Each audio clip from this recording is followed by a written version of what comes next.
Welcome to this week's edition of the Pete Mezzetti Show. I'm Pete Mezzetti, sitting here with Eric Hammerling, who's the Executive Director of the Connecticut Forest and Park Association. Sir, hi, buddy. So good to see you. You too, man. You too. What's new? Oh, my God. Well, there's a lot new. A lot new. There's a lot new. I haven't seen you in a while. Well, and this is the, fall season where people are getting outdoors. Yeah. We just heard that this year was another record year of people getting out to state parks. Yeah. Over 13 million people just this season went to various state parks around the state. We've got, there's 110 state parks, but there's some that get an awful lot of the percentage of that use. So like at Hammonasset, they typically get a little bit more than 2 million people coming to the state parks. Okay.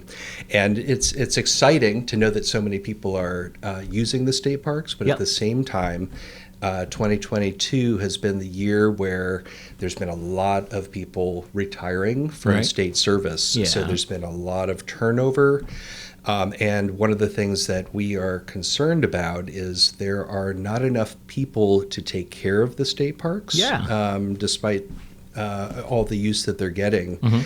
And right now, the maximum for their staff levels for state park maintenance and taking care of things is 83 full-time positions. Wow. And that stretches across those 110 state parks all around the state. Yeah.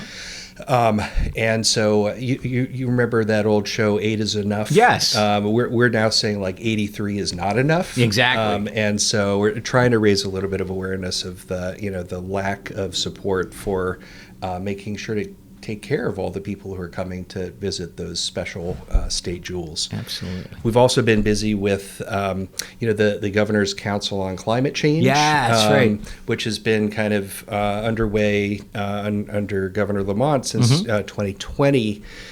There have been over the last few years a real interest in Connecticut's forests. Right. And I've been very involved in that process. That's right. In 2020, I was the chair of the forest subgroup, and we published a report in November of 2020. That's right. People can read it online, and it's brilliant. I think last time you and I were together, we talked about the report because you were writing it or finalizing it or doing something along the lines of that. Well, it was actually the second report because that was like the first report, and then there was a second report that was done in 2021, which we call the Perfect Future Report, which stands for the Policy on Resilient Forests for Connecticut's Future. Perfect There you go. Future.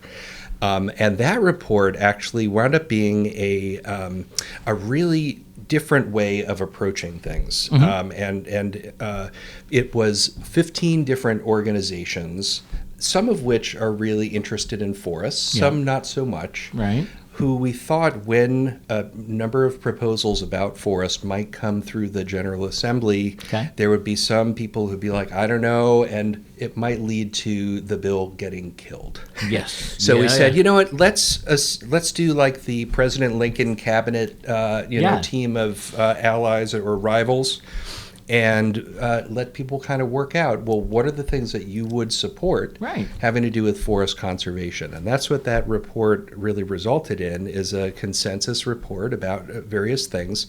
One of them being that, Connecticut should be a no net loss of forest state. Right. New Jersey has done this, Maryland has done this, and it's actually a really kind of pretty simple concept. Right. It's essentially saying if different state entities are removing trees, they should be also responsible for paying for new trees to be planted. And so we're not just losing trees, we're thinking about our forests of the future. Right. And so there's, in the state of New Jersey, as an example, they do a lot of tree planting, which is actually paid for by their transportation department. Okay.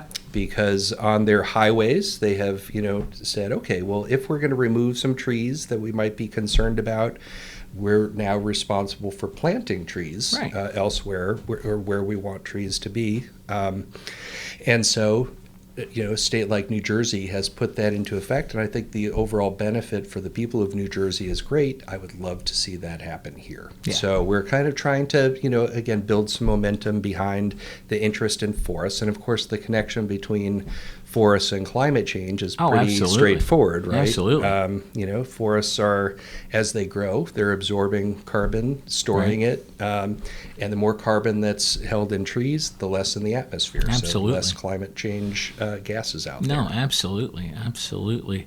And now that the summer is over, Yeah. all the summer people are gone. How did the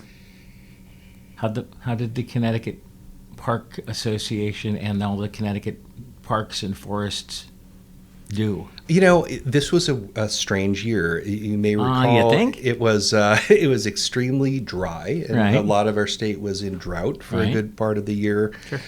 We heard for a few months that the foliage was going to be less than beautiful, but I don't know. I drove here; it looked pretty beautiful to me. Oh, absolutely. We've had kind of a rally on the foliage. Oh, absolutely. People are getting outdoors, like I mentioned, to state parks at higher levels than ever. And the same continues with people getting to state forests and going out on trails. And so, this is my favorite time of year to get outside, not only because it's college football season, Exactly. which is, really what I care about much Oh. more than any of this, forest, park, and trail stuff. Me too. But in addition, this is when you have the beauty of the foliage. You don't have all the bugs that are around during the height of the summer season, and you also, because leaves are dropping, you get these long distance views that you don't get during other parts of the year. Really the fall and the winter are some of the most incredible times to be outside.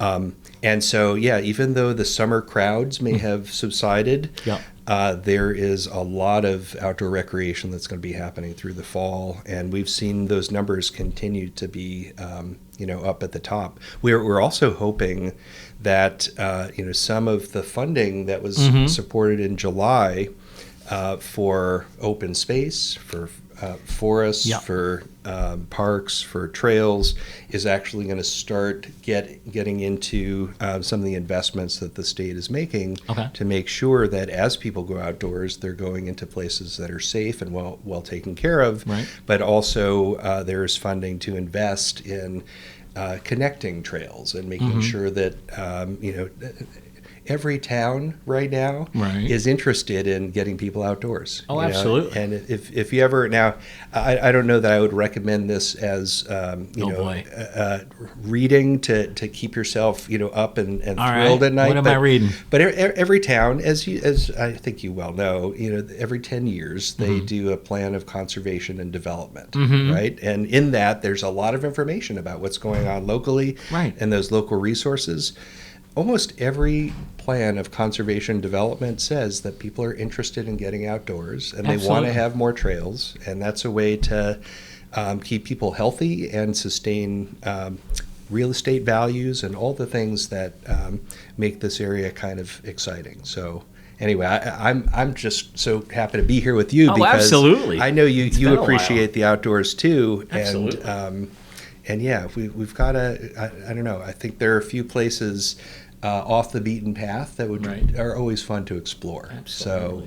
So we need to pick one or two of those. I think let's just we go. talked about that last time we were together. I know. I'll tell you what. Next spring. Okay. When the weather gets warmer. I'm ready. And we can get into that. All right. Well, springtime though, just one thing to look forward to, and maybe we could time it just right. Yeah. But in the spring, it's one of my favorite times to go outside to Trails Day. Well, we got Trails Day. Of course, that's like there is no summer without Trails Day. Right. So it's like the first weekend in June. There's always Trails Day. But in the springtime, I love it because that's when the frogs get active. Oh, absolutely. You got all those vernal pools and all those critters out there. That's a really fun time to be outside. Absolutely. And last time I think we were together, you and I talked about college football. Oh, yeah. And last time you and I were together and we talked about college football, it seems that I remember you were going to Michigan. Did you go yet? I did. I game? Actually went because, I even though my heart is in Michigan with that football team, I live in Connecticut. Right. So I wanted to take in at the big house Michigan playing UConn. I actually watched that game on TV. And it was I've got to say, for UConn fans, not a good day. Yeah, no. But it was that stadium is a super fun place to be. It had to be a ball to be in. Yeah, about 109,000 people, screaming and shouting and having fun. And I went with my son, so that made it extra special. Good game? Well, if you're a Michigan fan, yeah. Yeah. If you're a UConn fan? Yeah. No, I don't know. And maybe you and I can figure this out together. With UConn and the conference that they're in, do you think they should be in that conference? Because they got a pretty tough schedule. They do, but they've got a good coach. Someone who really knows what they're doing. Mm-hmm. They've got to rebuild. It feels like they've been in rebuilding mode for a while. Right. But I will root for UConn whenever they play, except when they're playing Michigan. They're playing Michigan, exactly. So I want to see the team do well. I don't know the conference well enough to know whether they belong in it or not. I'm not sure. But I just want to see them succeed. And It seems like they're maybe on a path to, little bits of improvement every day. Absolutely. And actually, I was flipping around the other day, and on CTN there was a panel discussion, and Commissioner Dykes was on.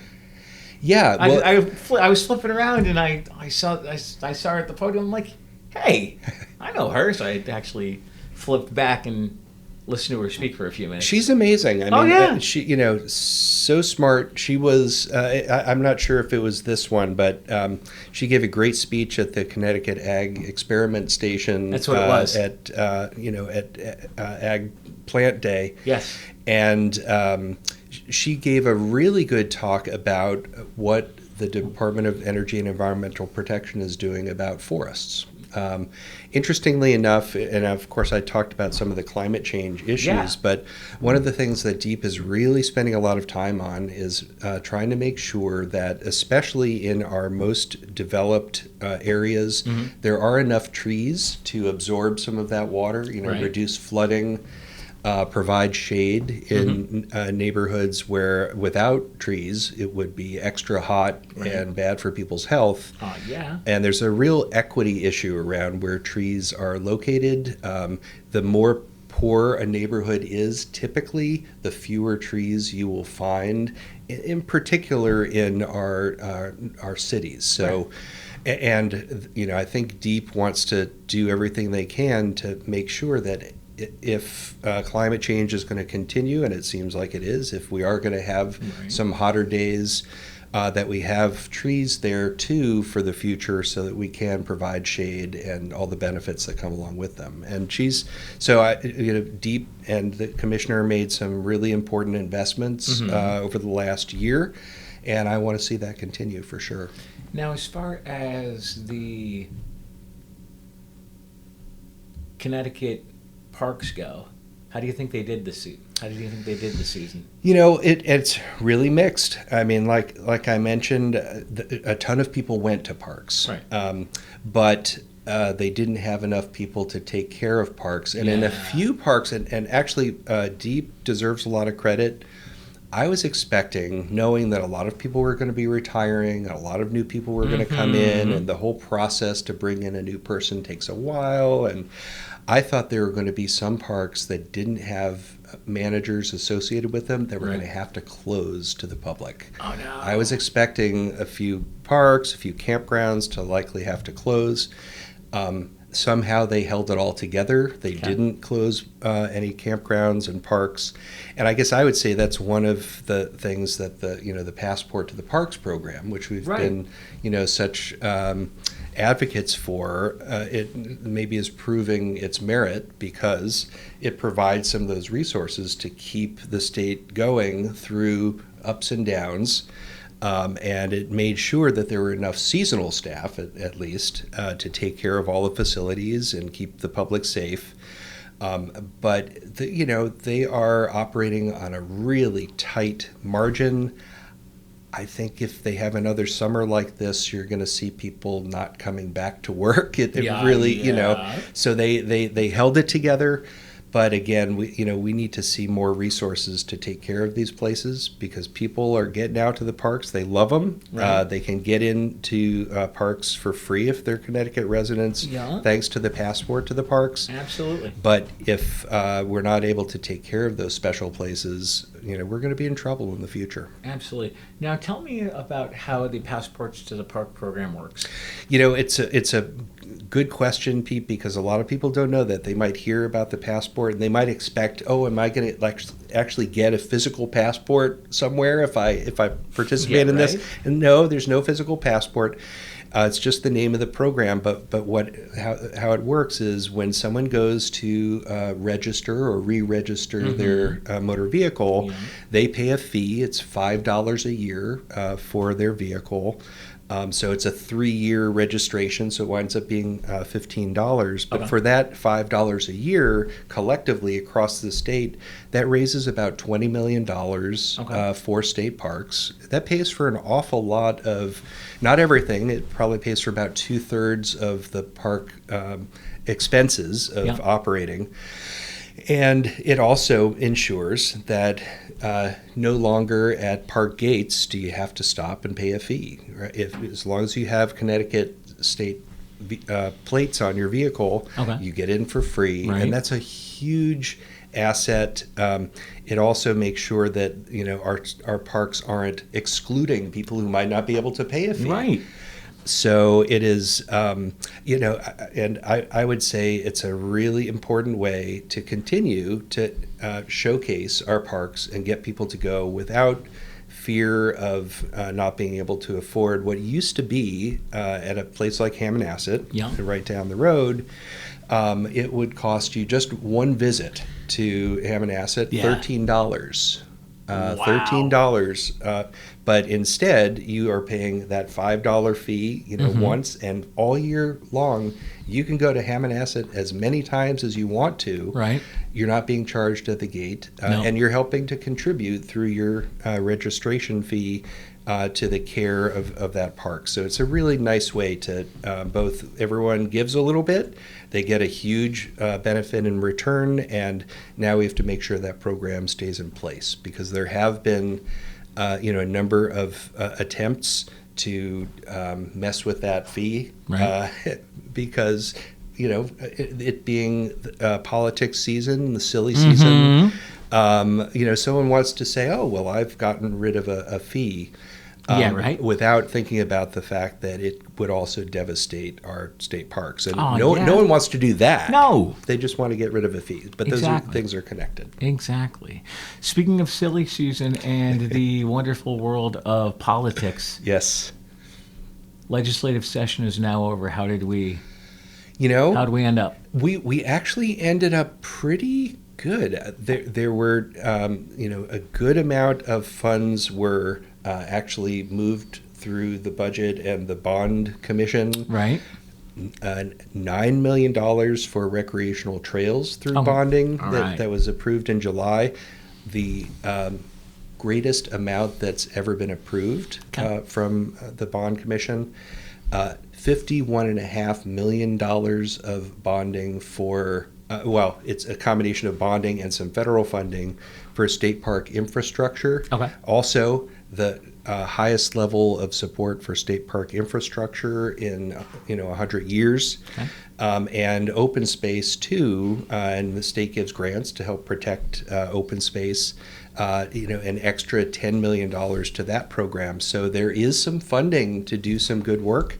Now we have to make sure to find those projects, get that money out to good ones, and so we're in a good place.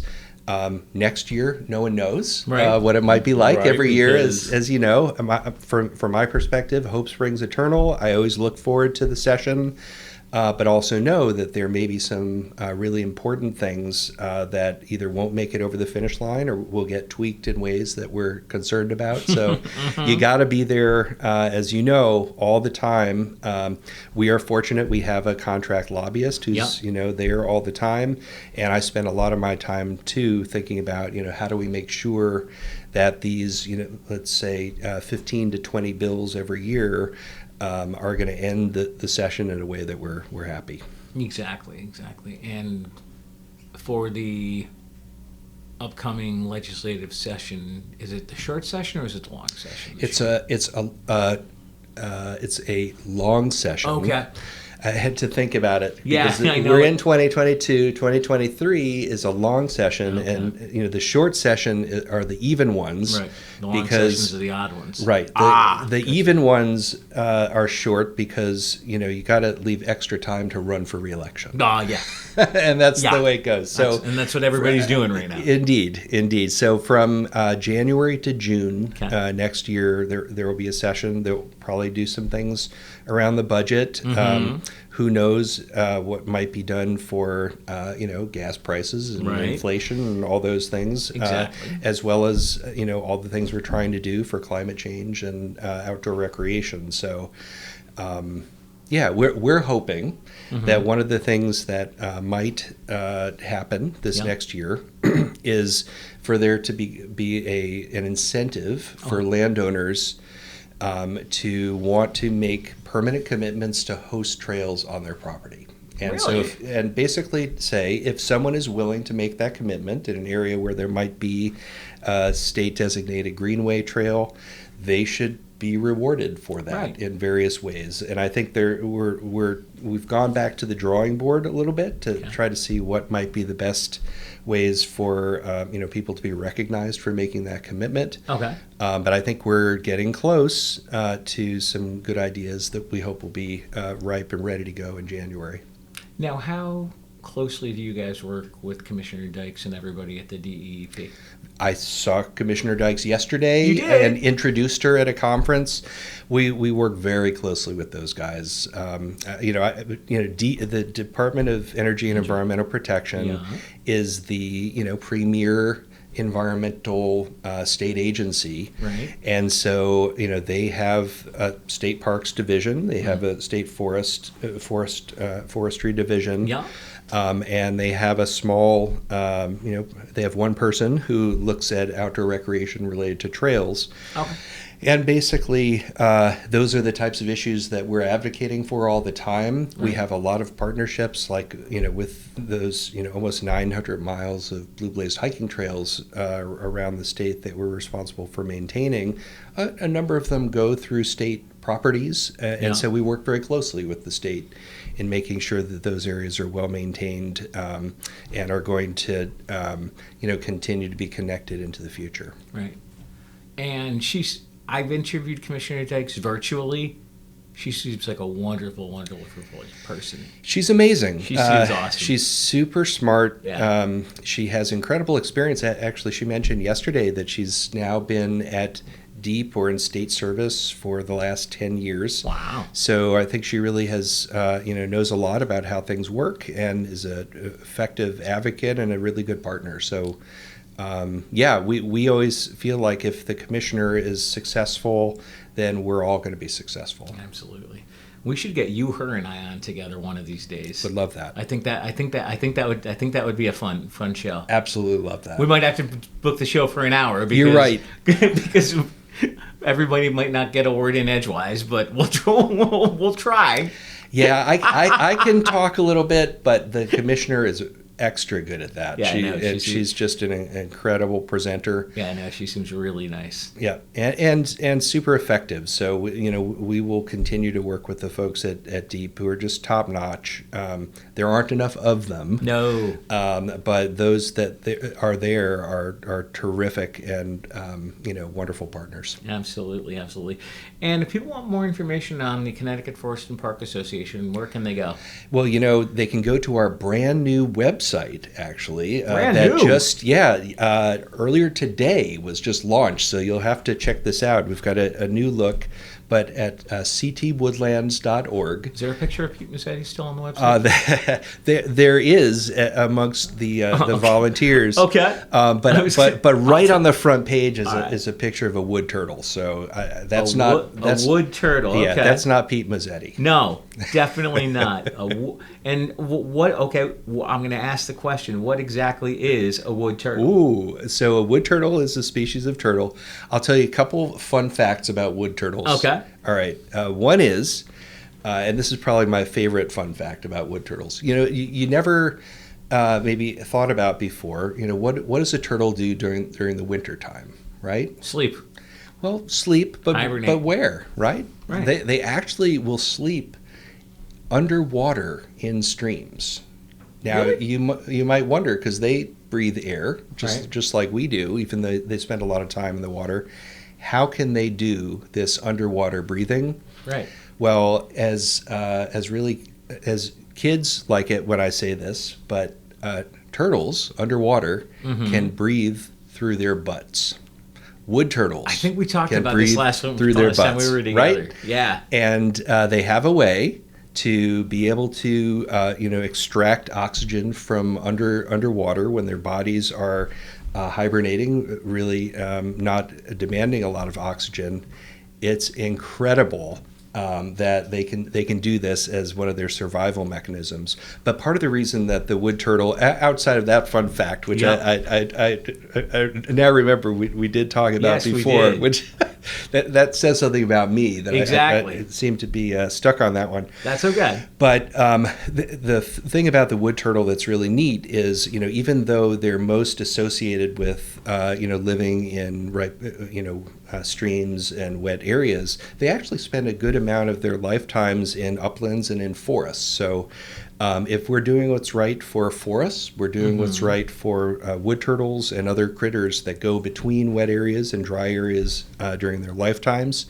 And the wood turtle is still out there in many places, but it is diminished. Okay. And there will need to be some work done over the coming years to make sure that their populations stay at viable levels for the future. So again, let's do what's right for the forest. We'll do what's right for wood turtles, and we'll do what's right for CFPA. Cool. Eric Hammerling from CFPA, thanks for some time. We'll see you soon. All right. Sounds great, Pete. On behalf of Eric Hammerling, I'm Pete Mezzetti. Thanks. Good night, and we'll see you next week.